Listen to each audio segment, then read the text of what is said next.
Of course. I mean, what else would you expect? After Jimmy Butler is announced out for the season with an ACL injury, the player that demanded to be traded returns to the lineup and dominates. The Warriors, however, do not dominate. It was Immanuel Quickley who stole the show for Toronto, 6-2 on the homestand. But good God, a lot went down. Kolsky's here to break it down. You are Locked On Warriors, your daily Golden State Warriors podcast. What are they going to say now? Part of the Locked On Podcast Network, your team every day.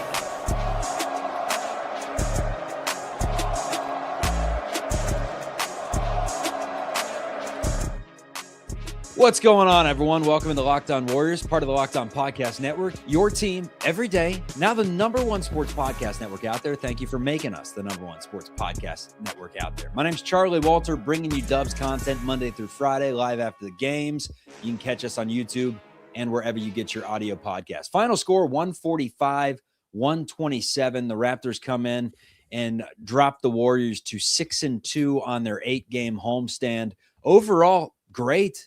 Warriors start the thing off at 500, and by the end of it, I mean, they're in a pretty decent spot record-wise.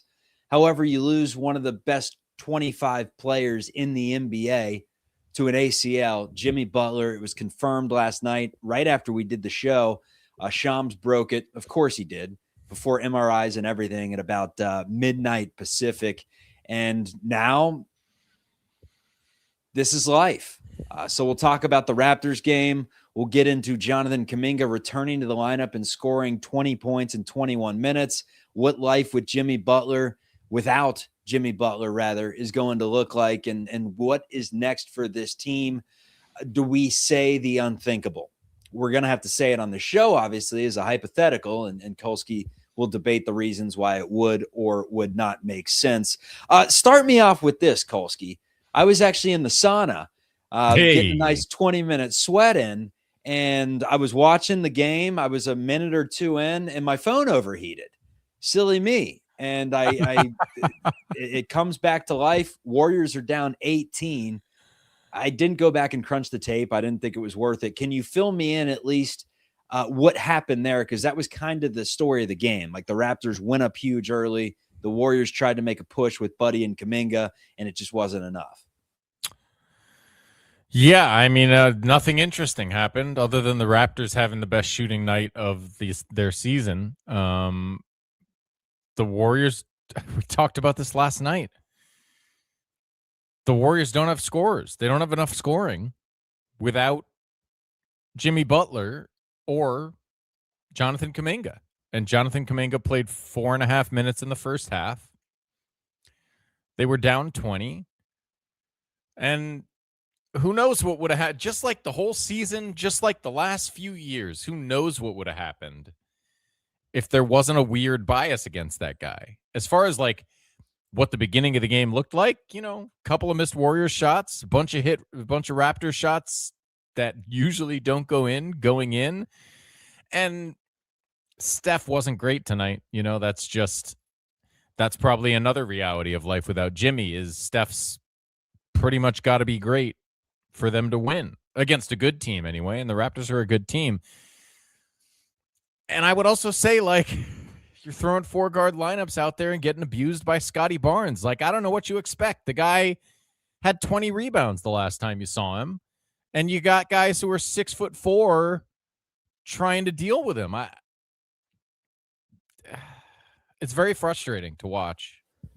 What was your take? So basically, the Warriors score, if you didn't get to see any of the game, the Warriors score a season-high 44 third-quarter points on the back of Jonathan Kuminga and Buddy Hield. Hield led the way with 25. Kaminga was second on the team with 20.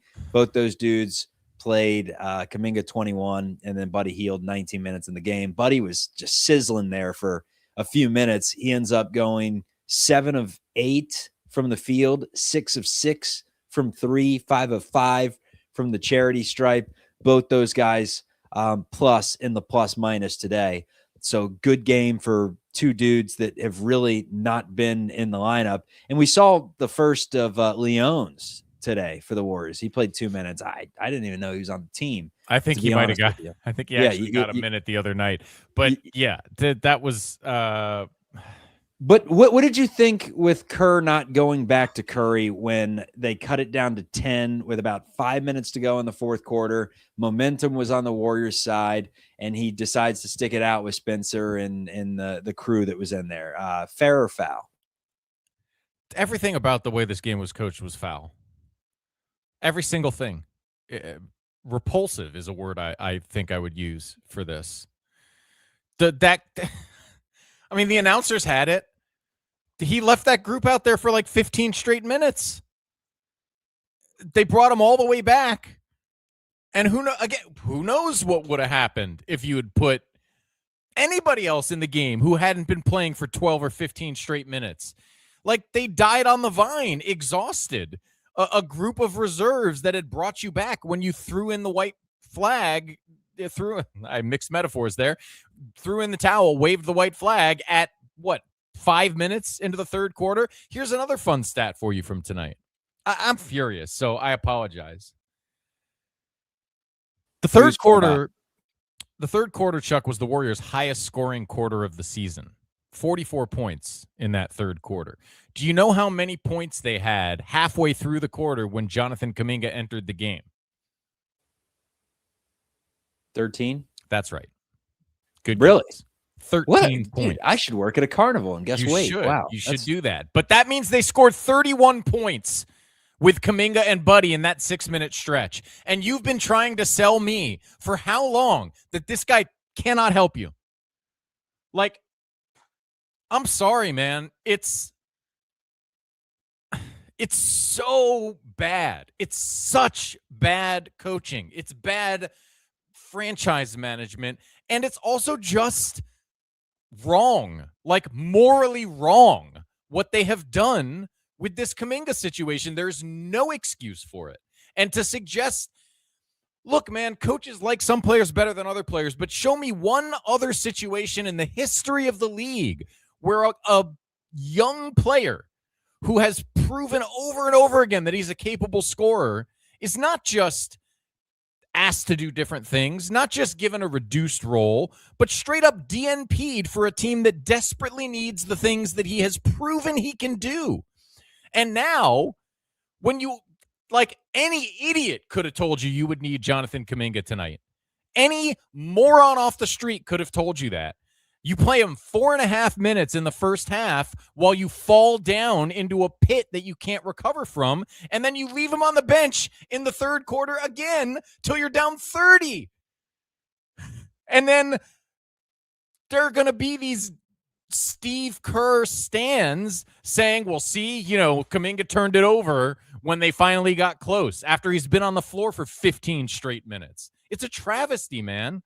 And I love Steve Kerr. I don't understand why this is happening. There's no reasonable explanation for it. It's unhealthy discourse. It's been an unhealthy relationship for a while. And then Dunleavy before the game says that when they basically said, Kaminga's demanded a trade and he's looking elsewhere. And basically, I'll give you the exact response that Mike had. He said, basically, demand goes both ways. And, he's got to have demand on the trade market, insinuating that nobody wants him. And it's just a strange situation. Like, in a game, 2 nights ago, or last night rather, Monday night. Yep.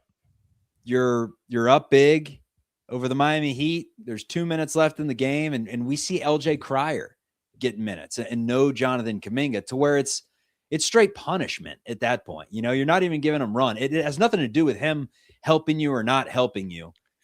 Because if it did, he would get 1 minute in that game to keep his legs fresh. Exactly. And him not get a minute tells me that it's straight up like punishment. And then to throw him in a situation like tonight that he plays well, yes, I guess you could say, well, it enhances his trade value. Sure, whatever. But it's been goofy, man. It's goofy. It makes ridiculous. Truly no sense. And this is the biggest lie of all. This is absurd. Every other piece on the team must strengthen Curry. How's Buddy Hield strengthening Stephen Curry? Okay, They are playing so many guys who make the same and worse mistakes as Kaminga. The difference is Kaminga has that talent, and Kaminga can go get you 20 points after he's been mothballed for a month. Like, you guys, you don't have to like Jonathan Kuminga as a player.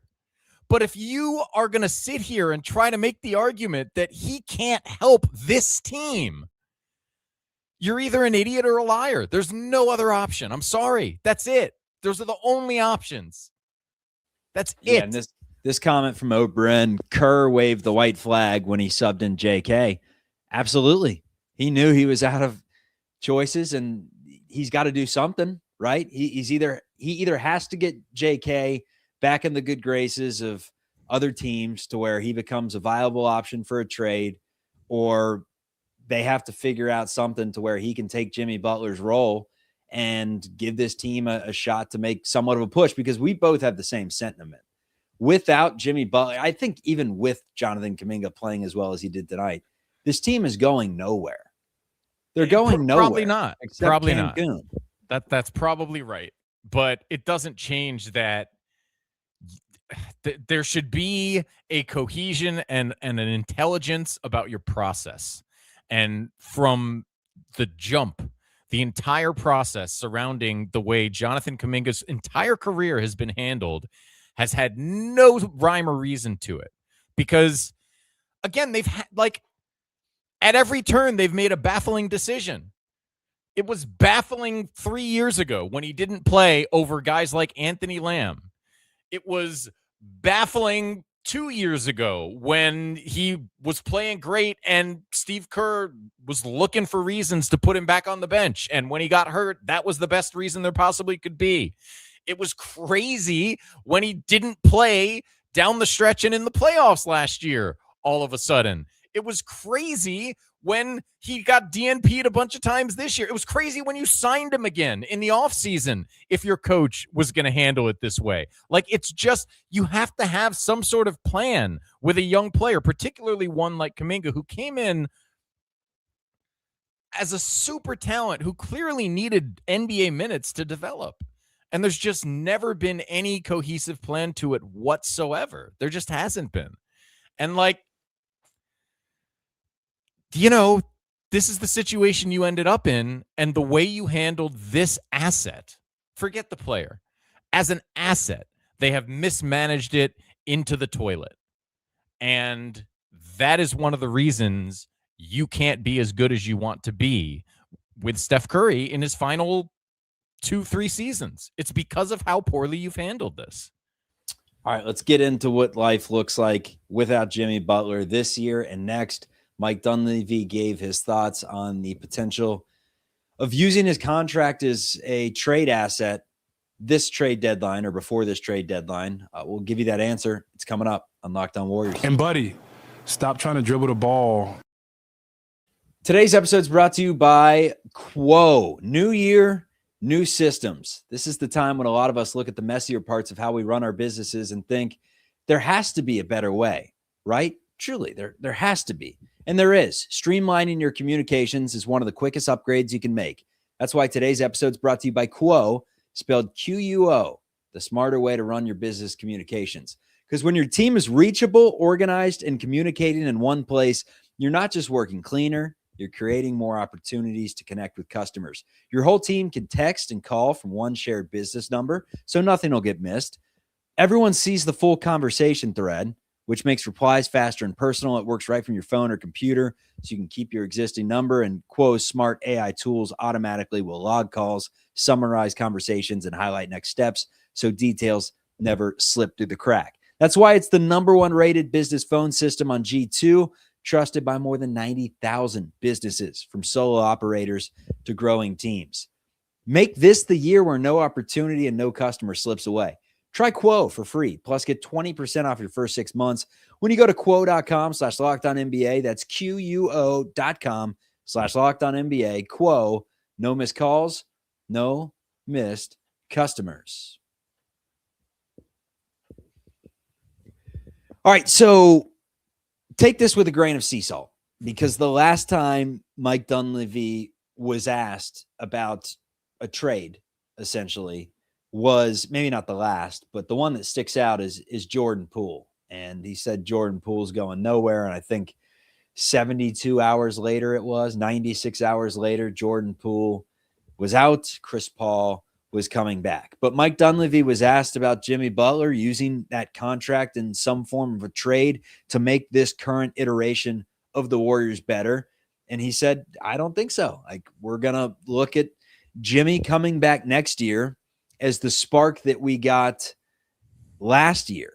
We got Jimmy midseason. He came in, he helped the team. That's what we're hoping is going to happen next year. Relying on a 37-year-old off an ACL surgery on a last dance type of thing with nobody on your team who appears to be the future, nobody on your team who appears to be the secondary of your future, that's a tough spot to be in. And first of all, Jimmy Butler is awesome. Anyone that thinks the Warriors still have a shot this season, I'm as delusional as anyone. I'm as reactionary as anyone. You're severely underplaying how damn good Jimmy Butler is. You just lost one of the best 20 to 25 players in the NBA. It's not going to happen. And it makes you wonder, what are we talking about midway through next year for? Something's got to give, man. They're in a spot where something has to give, or we're just going to keep kicking the can down the road, and we're going to be doing Locked On Warriors in 2027, and this team is going to suck. Yeah, you might be on your own. You might be on your own for the 2028 season, my guy. No, it doesn't work that way, man. It doesn't work that way. You don't just get to ride the entire career of Steph Curry, and then when it's Guy Santos leading the team to 9 wins, that's not the way it works, buddy. I don't think you said the words, but the thing that's not being said here, that I mean, where the rubber meets the road on this conversation, is nothing on this roster has value to rebuild with other than Wardell, Steph, and Curry. So that's a really hard question. Colsey, I think anyone can construct the asset reasons. He's the greatest trade asset in the history of the game. I was just bringing this up to you earlier because Houston seems to be just middling a little bit. They're too good to be as average as they are. And I was like, dude, if you paired Kevin Durant with Steph Curry, you could name your price. I was like, Amin Thompson, Şengün, and a first. And you said, easy there. Maybe not. And I don't want to trade Steph Curry. I'm not advocating for it. I'm just saying he's the type of asset that can really get your franchise back on track. And the Warriors kind of need to get back on track, man. They're all into the right now, and they're not good enough to be all into the right now. They have to start thinking ahead, man. And I wouldn't have said this if Jimmy Butler didn't blow his ACL, but life changes, man. But again, your only rebuild option is to trade Steph Curry. And at the very least, start by trying to make some calls on Draymond Green. I mean, you need some offense. His 6 points and 4 rebounds. What are we doing? But what are you getting for him? Not much offense. Give him to a team that needs a defensive stopper and get a pick. Get a throwaway expiring and get a pick. I don't know. Yeah, but they're in a spot, what you're saying makes sense on paper. It does, because it's really hard to draw a picture in your head of this team rising back to reasonable contention, right? I mean, that's tough. With the Jimmy injury, it's tough to picture it. And ordinarily, certainly I am of the opinion, when a team has no path, no clear path towards contention, tear it apart and start over. But, there've probably been 10 times in the history of the game where that is not the right decision, and I think this might be one of them. I just think that Steph Curry being a lifelong Warrior means more to the franchise than any 2 or 3 years of contention does. Does that make sense? It makes sense, but I think even some of the most diehard Warriors fans I think it'd be split, right? I think tons of people would agree with you, and they'd say, I couldn't stand seeing Curry in a Rockets or a Spurs jersey or something like that. And I think there'd be some people out there that say, I can't go through some 70-year-olds. I can't go through 15 years of just watching the Washington Wizards, I think you might be overestimating the number of people that would process the decision to trade Steph Curry in a purely rational way. He's just such a specific and incredible presence in every single Warrior fan's life.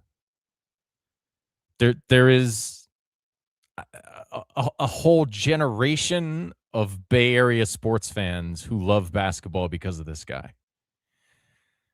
And I mean, I think it's actually pretty convincing that from a pure business franchise management standpoint, the absolute best thing to do would be to trade Steph Curry. And I think most fans would agree with this. Like, if they find a way to come to a mutual understanding and parting of ways, I think more people would feel good about that. I cannot imagine Mike Dunleavy saying to Steph Curry, listen, bud, I think we're done here. What do you think? Like, it just can't. I think Steph Curry would have to demand a trade. It's hard for me to imagine it being particularly cordial, and it's hard for me to imagine him doing that. So I don't see it happening, even though, the cold-hearted reality may be that it would be the best thing for all parties involved. God, we do want a little romance still in our sports, right? I mean, he might be the last guy. He might be the last guy we can reasonably expect to stay with one franchise, a superstar like this. Yeah, and you can look into next year, like this year, let's say, with this current roster, because you go up and down it, and I'm sorry, but a roster with Draymond Green, Quentin Post, Moses Moody, Brandon Pajemski, Trace Jackson Davis, Guy Santos, Buddy Hield, Gary Payton, DeAnthony Melton, Will Richard, that's not winning a championship. We all know this. Maybe, just maybe, you get into the playoffs as a 7 seed. The 2 seed is San Antonio. I don't think you're beating San Antonio, but let's say you do. You win a miraculous series and you go into next year with a little bit of momentum. You somehow flip Jonathan Kuminga's contract for a piece that helps you out. You still have Al Horford for another year. Jimmy Butler's going to return middle of the season. Maybe you can have one last final dance and have a good season, be competitive, be a team that's sneaky. Cause I thought they were playing good basketball 2 days ago. They played decent tonight. The Raptors just hit freaking everything. So I don't want to say that the sky is falling. This team is 10 games below 500, but I think any rational Warriors fan can look at what they have 1 through 12. And it's not enough, man. Like, he's a superhero, man, but no one, not even Shai Gilgeous-Alexander could lead this roster to an NBA championship. Not even Jokic. No one. Like, there's just not enough around. Yeah, that's a fact. That's a fact. They don't have enough right now. And in the Curry for Edgecombe, I don't think Philly's hold on now. making that move. I think you could get VJ Edgecombe for Steph Curry. I think you could figure that out. I'm not saying now the trick is, do they have enough salary to make it work? No, you'd get Edgecombe and you'd get Paul George. Right. Oh, God. Not the way you wanted Paul George. Am I right? There's not a lot of good trades for someone of Steph Curry's magnitude in the first place. I mean, I know that's a weird thing to say. Like, almost any team would want Steph Curry, but with the cap rules, like, making it work is not that easy because you either have to send back one of the biggest salaries in the league or so many players that it kind of guts. No, I think it'd be pretty easy, man. I think it'd be pretty easy. You just get an overpaid player that team wants to get rid of, like Paul George in this example, and you'd attach a young superstar like a VJ Edgecombe to that deal, a first-round pick, and bam, I mean, you got your deal right there. Name another team that's got a player that is, older, that's making like $45 million.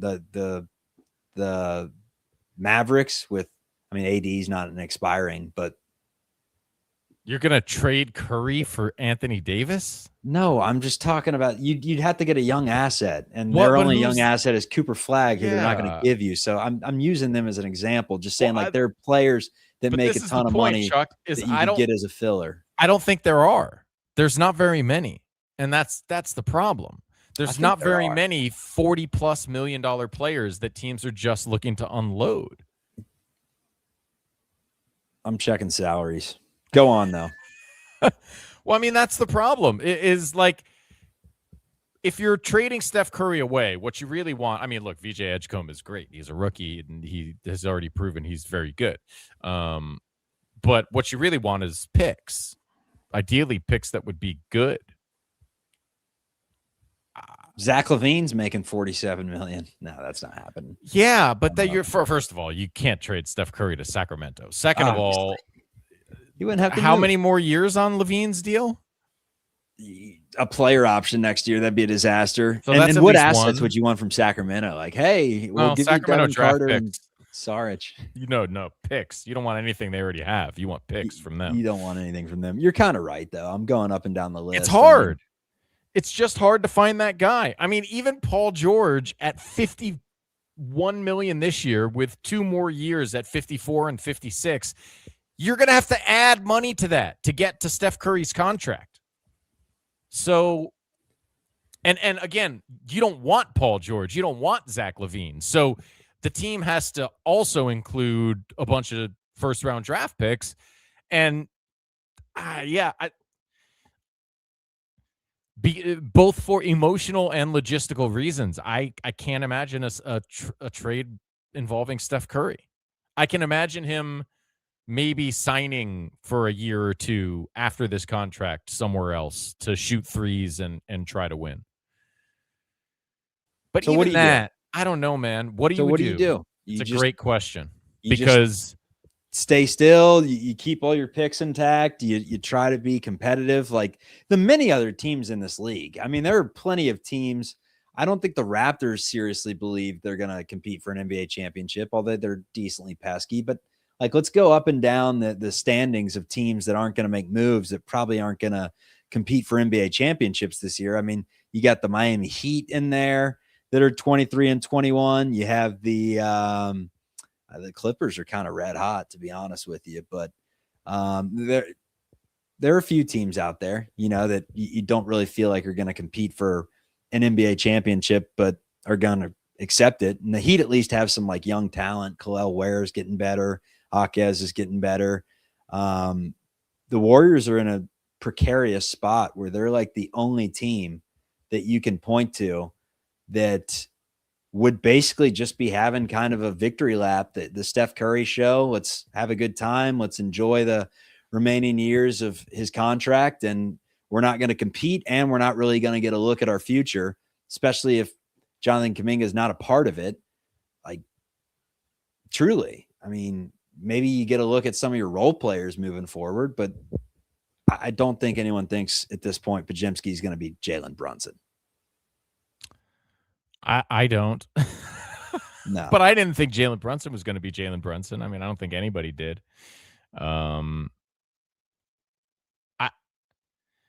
What can you do but play Kaminga? Here's what I struggle with, right? To me, the answer now is obvious, but the answer's been obvious for a long time. I said this 2 years ago. The only path to a future where this works is playing Jonathan Kuminga, because you either need to get something from him as a trade asset, or you need to get something from him as a player. And they have chosen the path that allows them to do neither of those things. So right now, what do you do? My answer is play Jonathan Kuminga. Let's continue this conversation, because there's a lot of things being brought up in the chat, which could be a potential option. But again, it doesn't fix any of your issues, whether you think it does or not. We'll debate that It's coming up on Locked On Warriors. Destroy Jimmy and Domino's. I know Jimmy drinks great wine. All right, today's episode is brought to you by TurboTax. Tax season doesn't have to take over your life. This year, TurboTax is making it easier than ever to just hand things off and move on with your day. With TurboTax full service, you can have your taxes done for you by a trusted local expert start to finish without the stress or guesswork. Instead of spending hours trying to figure out forms, meet with a local TurboTax expert in person or connect online. They'll handle everything from W-2s to self-employed forms and work to get you every deduction. You can upload your documents, go about your day, get your updates right in the TurboTax app. It's a time saver. It's going to give you real peace of mind. For a limited time, you can have your taxes done by a local TurboTax expert for just $150 all in. If a TurboTax expert didn't file for you last year, just file by February 28th. Take taxes off your plate and get back to your life. Visit turbotax.com/local to book your appointment today. Let's get back to the show. Forget that. We champs. Why are you starting with that question? We got 4 championships. All right, so everything leads back to this comment, at least from the commenters. Fire Kerr. Final game analysis, fire Kerr, more fire Kerr. The fire Kerr folks are coming in. That's fine. I mean, you do it in the offseason. You just wouldn't re-sign them. You're not going to fire them right now. Why? They're 26 and 21. They're good. They're fine. You know, you're not going to fire them. You just wouldn't pick them up next year. But that's not going to solve your issues. You could say whatever you want about Jonathan Kuminga, Kolsky, that he's a solid player and should be in the rotation. Sure. But he's not fixing all your issues. No, they go far beyond that, man. Like, no, but you need a complete team. Jonathan Kuminga, like, I feel like I'm taking crazy pills because I've never said he fixes all their issues. I've never even said he's definitely a good player. I've never said that. No. All I've said is that's the fire Kerr. The fire Kerr and the JK, they kind of go hand in hand to a certain degree, right? Only to idiots. Like, you have a Hall of Fame coach who's mismanaged one player. And I could argue that the front office / ownership should take just as much responsibility as Kerr. Although I definitely blame Kerr for some of that. But, like, you should never fire a coach unless you see someone out there who's a better coach. And Steve Kerr's one of the best coaches of all time. He's proven it. We don't need to do the fire Kerr. What we need to figure out is how to utilize Jonathan Kuminga as an asset better than they have to this point. And the only way there's ever been a path to that is to put him on the floor. So I don't know what it is that Mike Dunleavy or whoever else can't get through to Steve Kerr that, like, if what you want is a better team that doesn't have Jonathan Kuminga on it, the way to get there is to play Jonathan Kuminga. And it's kind of your job to figure out how to utilize the players who are here. And obviously they had some sort of conversations in the offseason when they signed the guy. So, like, it just should never have gotten to this point. And it's to me, it's inexcusable from a front office and coach alignment standpoint. But the answer remains the same. You have to play this guy. If you don't like him, grit your teeth and bear it for 2 weeks while he juices up his trade value a little bit. Because I promise, if he's on the floor for 25 plus minutes a night, getting consistent playing time for the next 2 weeks, people will remember how talented this guy is. And they'll be like, oh, man, straight out of mothballs. He's scoring 20 points a night with a coach who hates his ass. Like, maybe we should give that a try. And it doesn't mean Jonathan Kuminga is the answer. It doesn't mean Jonathan Kuminga, if they'd only played him, they wouldn't need Jimmy Butler. I'm not saying any of that. I'm saying that putting him on the bench is quite obviously the worst possible answer to all of the Warriors' problems, and Steve Kerr has persisted in doing it for years. Don't you think, though, this is the issue that I have like they're scouts. They do this for a living. They crunch the tape. They know what Jonathan Kuminga brings to the table, whether he's on the bench or not. Like, am I crazy saying like if a team truly wanted him, wouldn't you take him for value instead of waiting for him to improve his stock? I Wouldn't think you teams take him are. when the I team think is teams trying to get rid of him. Like But that's they're what I not- wonder. Like, They what have the haven't offers been? Chuck. Truly, That's the thing. Whatever they've been, they've rejected them. So like the priority has not been unload him at any cost. And again, this is coming back to the whole point. Like, this is what's here. So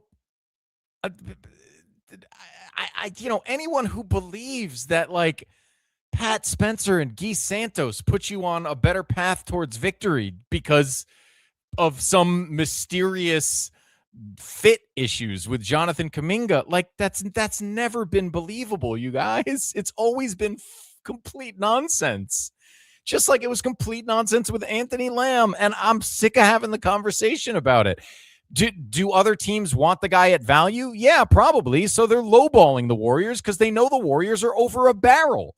But because of this misalignment between the ownership and front office and the coaching staff, the Warriors are stuck in this weird limbo where the front office is saying he's too good to trade for that, and the coach is saying, I don't want to play him. And once again, and again, I've been saying this for at least 2 years, it hurts everybody. Everyone is a loser. Like, and yeah, Jonathan Kuminga has ultimately made some bad decisions. Did he fake an injury? Quite possibly. Did his agent make a bunch of noise in the offseason and even during this year? Yes. Do I think those are great decisions? Not really. But also, I can see it from the perspective of a guy who's been jerked around for the entirety of his NBA career. He's had money taken from him by the way this was handled. It's he a actually bummer. is getting paid a pretty handsome salary this season. Obviously, it's the team option, so it's just the 1-year deal. But it's not because again, like, also your thing about scouts presumes that all these scouts are good. They're not. NBA teams take chances on talent that is less than Kuminga's, that has failed much more consistently and publicly than Kaminga all he'd be a king. The time. He'd be a king if they threw any other offer out there. Keegan Murray, anyone, Keon Ellis. There were names that I'm sure he would be a king, but they threw Devin Carter, who's not going to be in the league come next year, and Dario Saric, who was already a Warrior and got played out of the rotation and off the team, and a protected first-round pick. Now, maybe that was the deal. Just let Devin Carter ride into the sunset and take your protected first-round pick for Kaminga. Maybe that was the right move, but there haven't been many offers on the table. And I would think that if stock was that high around the league, that something would come to fruition, but maybe teams they're calling the Warriors bluff and they're like, we're going to get them on the cheap eventually, because at some point they're going to hit a fork in the road and they're going to have to do something with them. And unfortunately, Jimmy Butler tears his ACL, and that's the fork. The fork in the road now just turns into basically a one-way. Where just the dirt path. You have one option here, and it's truly play the guy or figure out a way to score 100 points a night. Yeah. Well, that's the thing is, like, again, the coach publicly trashing a player who he's never given a real opportunity to is not the sort of thing that leads other teams to be like, let me give you some first-round picks for that guy. It's like, your coach doesn't want him anyway. Why would I give you anything for him? And again, that's fair from other teams' perspectives because he is a speculative asset from other teams' perspectives. The problem for the Warriors is he's not a speculative asset because you're not playing him and you're ruining the value he has as an asset right now by at every turn, like the coach trashing the guy. It's just a bad job, man. It's just a really bad job. And I hate to say it because I have loved covering this team. It has been the honor of my life. And most of the people involved with what's happening right now are people that I like and respect and believe are generally trying to do the right thing. But it's a disaster. And it's one that I and others had seen coming for years.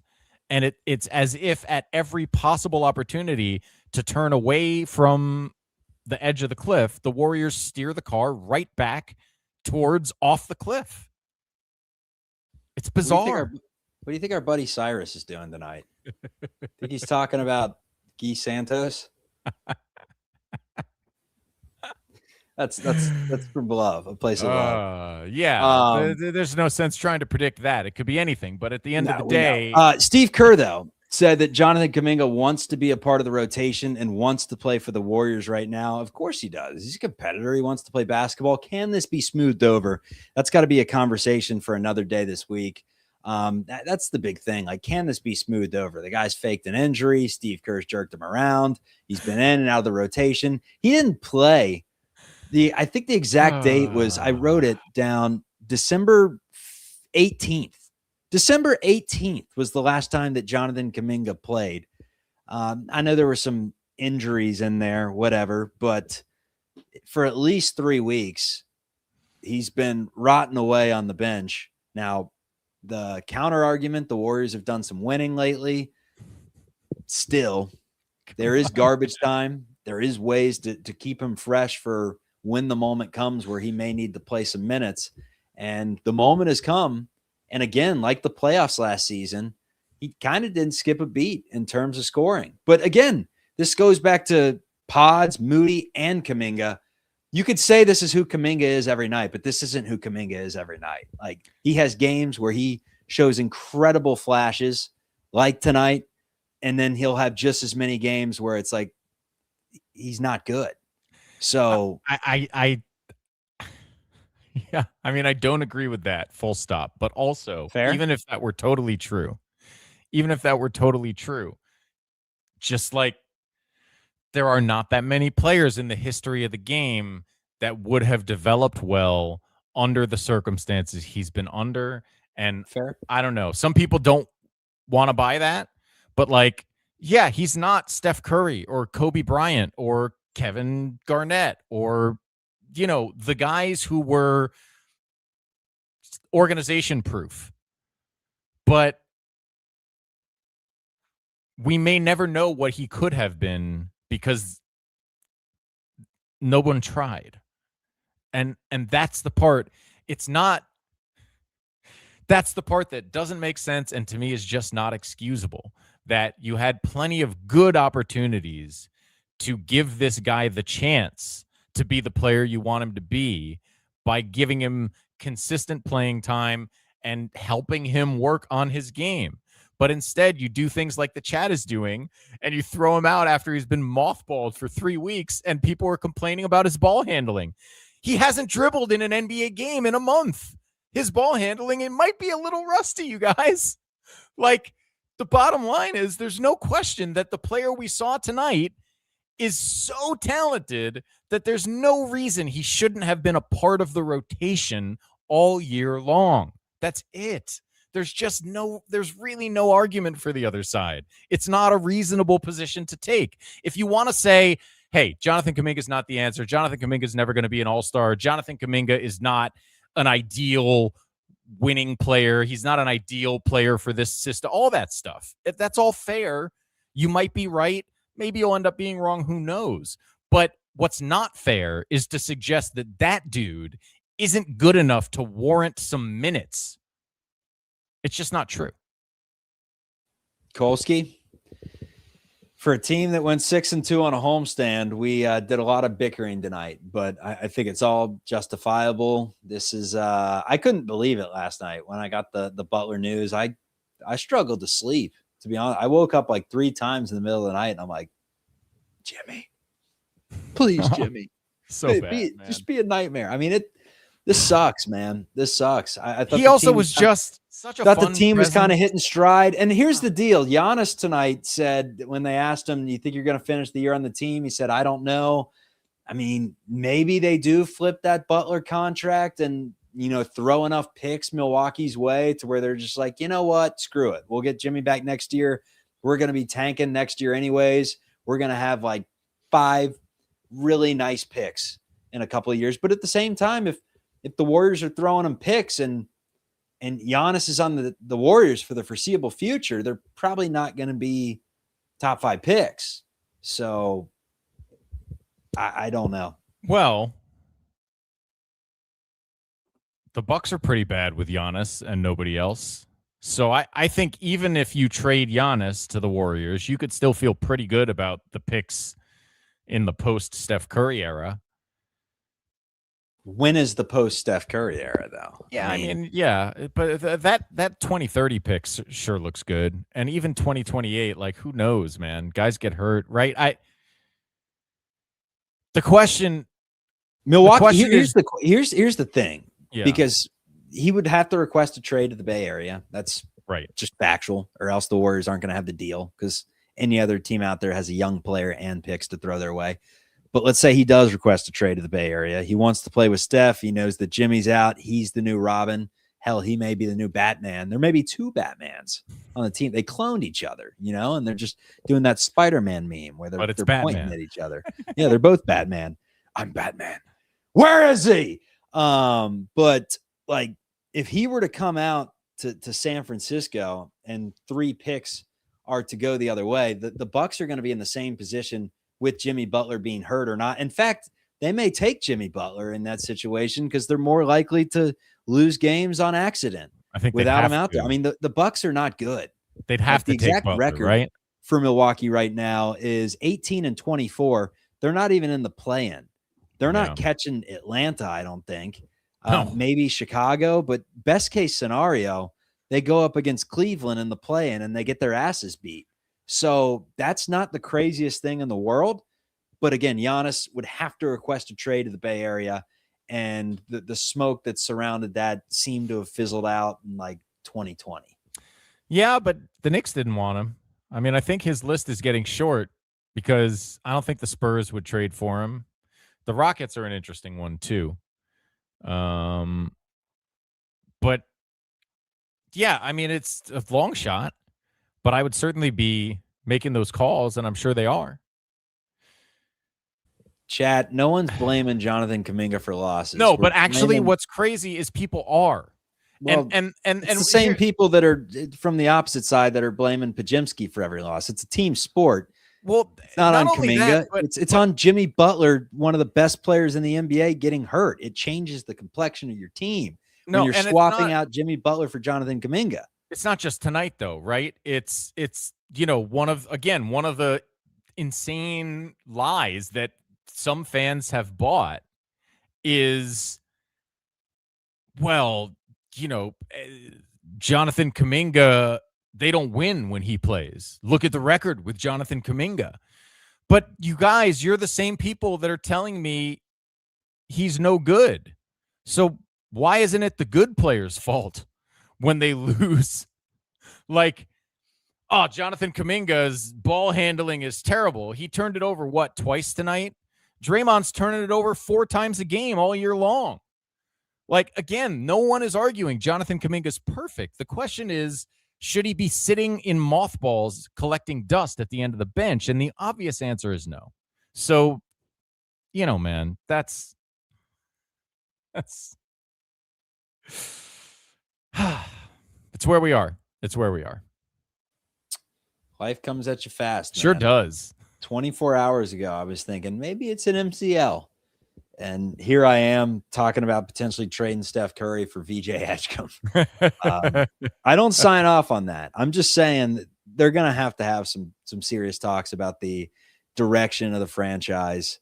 If they think they can compete next year, groovy. But this year, I think it's just let's see how many games we can win, and let's see if we can sneak into the 6 and have a real 7-game series against who's the 3 right now? Who's slotting out to be the 3? Denver. Denver. You never know, though. I mean, Jokic is out. But again, this is the thing, man. Like, who's 5 and 6 right now? The Lakers and The struggling Suns. Rockets. Oh, Suns. The Lakers and the Suns. Those are not great teams. That's it. But full stop. Period. The Lakers can't defend you and me. And, I promise you they could defend me. Yeah, they could defend me now, Just too. leave But me open from 20. I mean, if this was 7th grade, I would be whopping right in their face. But in my nowadays, prime, in our respective primes, they couldn't have defended us. And the Suns, I can still handle, man. But the shot, Suns have man. Devin Booker, but Oof. how good are either of those teams that the Warriors can't mix it up with them if they get everything they can out of this roster, which again means you either get something out of Kaminga as a player or get something out of him as a trade asset. To me, that is the priority right now. And it should have been a bigger priority for years, but the only priority right now should be turn Jonathan Kuminga into something we can use, whether that's him as a player on the floor consistently or whether that's making the league go, wait a second, there might be a little something there, and maybe I do want to trade you a veteran who can score in exchange for a young player who can maybe score more in the future. That's what it's got to be, because if they can't get something out of that asset, they're absolutely cooked. Never mind competing for a play-in spot. Real quick, 45 seconds left in the show or so. Mike Dunleavy basically throwing Kaminga under the bus a little bit, saying someone asked him, hey, he's demanded a trade. What's it like him returning to the lineup when he's demanded a trade? And Dunleavy kind of turned it around and said, well, to demand a trade, you have to have demand on the market. There has to be demand. Basically saying no one wants Jonathan Kuminga. What do you think of that comment that he made?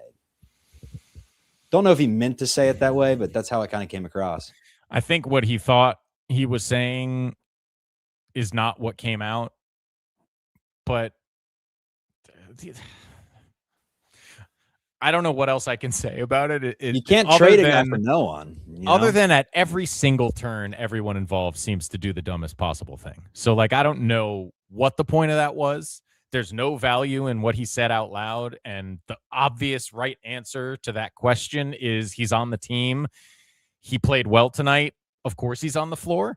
That's the answer. Everyone knows that's the answer. Why you would, I don't know, man. I said it before the game, but yeah, you're holding him hostage. Why would he not demand a trade? He's literally being held hostage. The guy wants to be an NBA basketball player.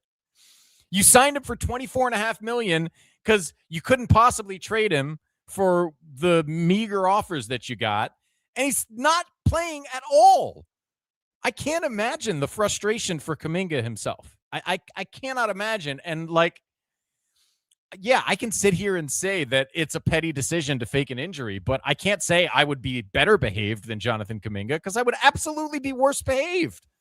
I would be screaming from the mountaintops. I would be his agent, tweeting on my own behalf, what is this coach doing? It's crazy, man.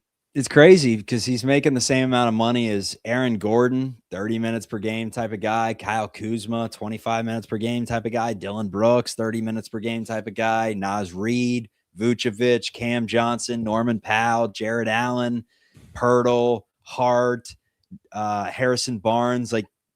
There's not a single player in the league that's priced the way that Jonathan Kuminga is priced that even receives just a little bit of playing time. How about this? Every single person is a factor in some way, at least in terms of seeing the floor. Chuck, who is the player in the history of the NBA who everyone knew could go get you 20 points a night and was getting DNPs? Name one ever. I'd have to go through my Rolodex. Because it doesn't exist. And this guy is doing it without ever having a chance to develop as an NBA player. So, again, that doesn't mean he's going to definitely be an all-star. He might go somewhere and play losing basketball and score 25 points a night for a meaningless team. That's a totally realistic possibility. But that doesn't make the way they've been handling this reasonable. It's not reasonable.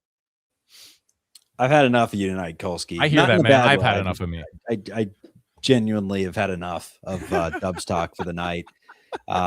Who's up next? It's Dallas, right? Yeah, it's Cooper. Yeah. Cooper. So Cooper flag, Dallas up next. Then it's 2 against Minnesota. We'll see how this thing looks. Again, Raptors shot out of their minds. Immanuel Quickley went for 40 points.